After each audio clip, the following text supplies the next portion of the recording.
जहाँ समृद्धि होती है वहीं पे व्यापार संबंध गढ़े जाते हैं और बढ़ते हैं। वैसे ही लूटपाट के हमले भी वहीं पे ज्यादा होते हैं। भारत में अनुकूल हवामान, उपजाऊ भूमि, प्रचुर मात्रा में पानी और इससे विकसित स्थानीय उत्पादों के साथ साथ उनके निर्माण और व्यापार करने वाले संगठन, इस वजह से भारत का व्यापार इतिहास में समृद्ध रहा है। उस समय आयात से निर्यात का प्रमाण अधिक था, इसलिए समुद्री व्यापार भी बहुत बड़ा था।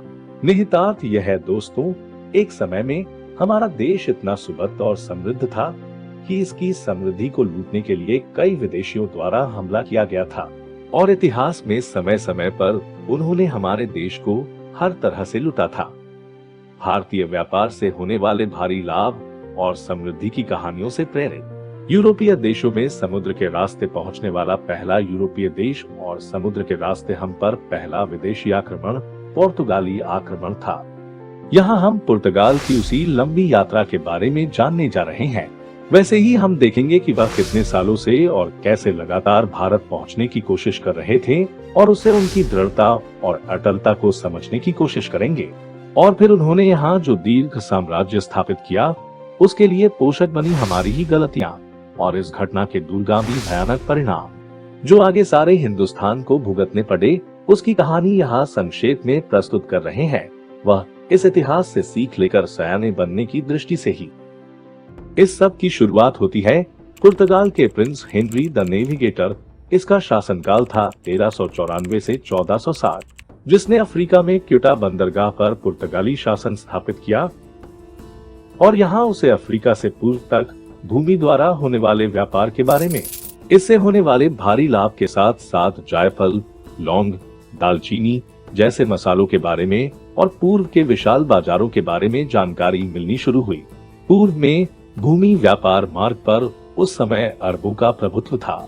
1418 में पुर्तगाल लौटने पर उस व्यापार का लाभ पुर्तगाल को भी पहुंचाने के लिए उसने कई अभियान शुरू किए।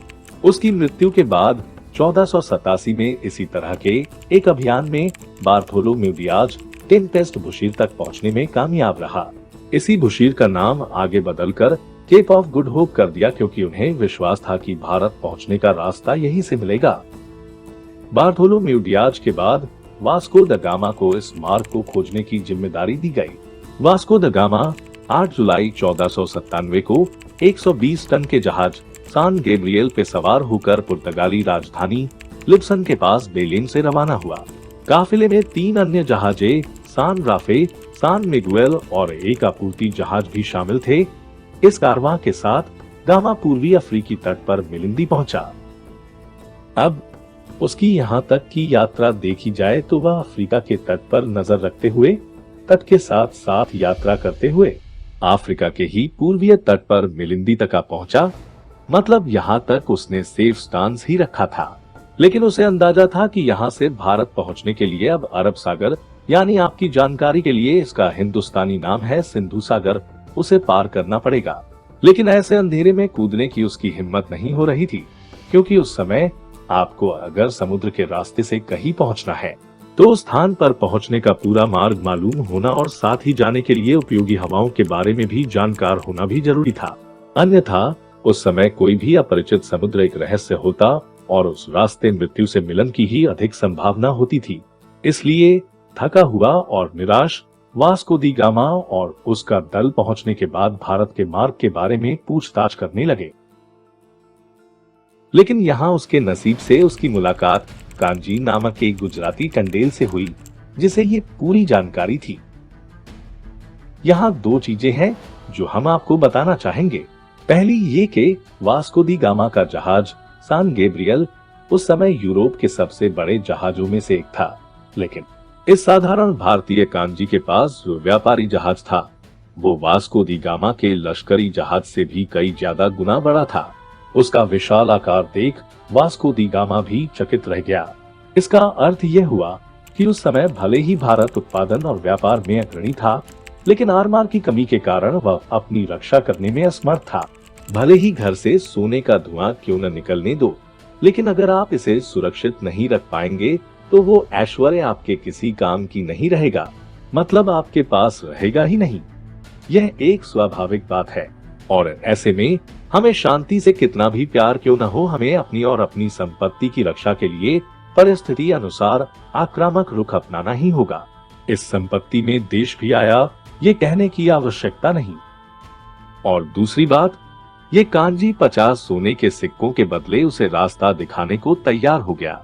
हम सभी जानते हैं कि 50 सोने के सिक्कों के बदले में अनजाने में विदेशियों को की गई कांजी की ये मदद आगे जाके देश को कितनी महंगी पड़ी, इसे हम इस कहानी में भी अवसर मूर्ख पेश करेंगे।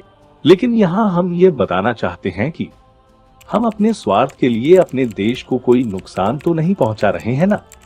ऐसी सोच हर देशवासी में होनी ही चाहिए।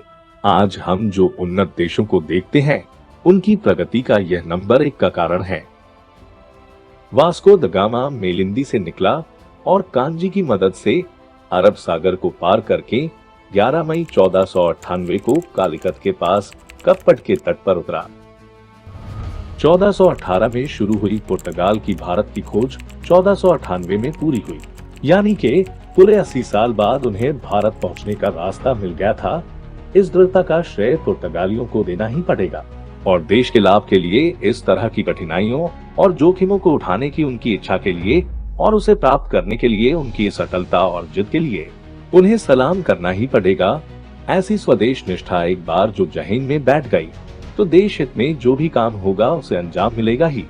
ये पत्थर की लकीर है।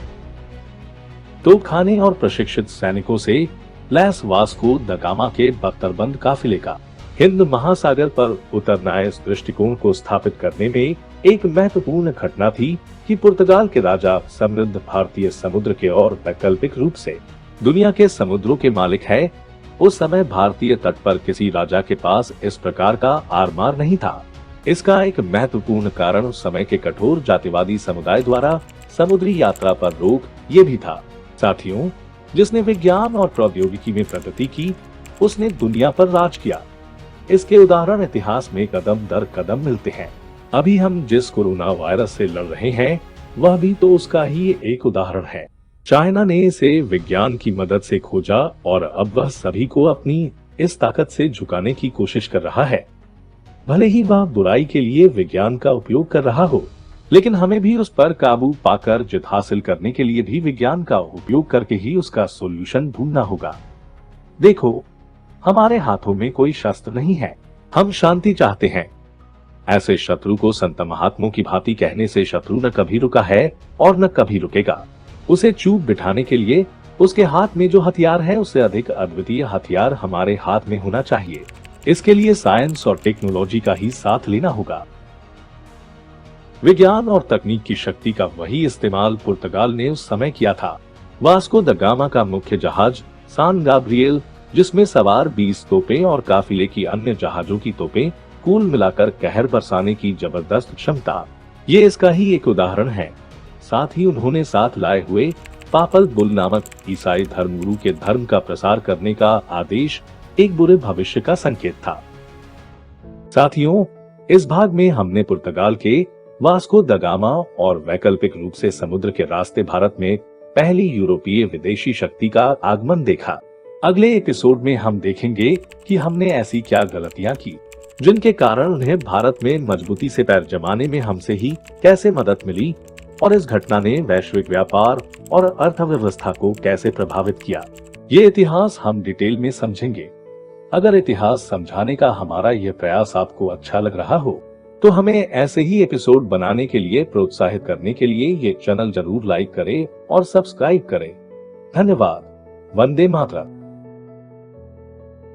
नमस्कार दोस्तों, ये चैनल हमने इतिहास में घटी देश विदेश की अच्छी बुरी पर महत्वपूर्ण घटनाओं को प्लान व्यू द्वारा भौगोलिक परिस्थिति के साथ यूनिक तरीके से दिखा के समझाने की कोशिश की है, जिससे आपको वो ऐतिहासिक घटनाएं समझने में आसानी हो और उसमें से जो भी अच्छा है उसे अपने देश की उन्नति के लिए स्वीकार करें और उनमें जो भी गलतियां हैं उनसे सबक ले और वे हमसे भविष्य में ना हो इतने जागृत बने। हर एक भारतीय एक जानकार व्यक्ति, एक जिम्मेदार नागरिक और एक सकारात्मक देशवासी बने, इसी विजन के साथ हम ये प्रयास कर रहे हैं। अगर हमारा ये प्रयत्न आपको अच्छा लग रहा हो तो अपने इस इबुना और हम चैनल को जरूर लाइक करें, शेयर करें और हाँ, सब्सक्राइब करने के लिए बेल बटन को दबाना न भूलें, जिससे कि हमें ऐसे ही नए नए एपिसोड बनाने की प्रेरणा मिलती रहे। धन्यवाद। वंदे मातरम।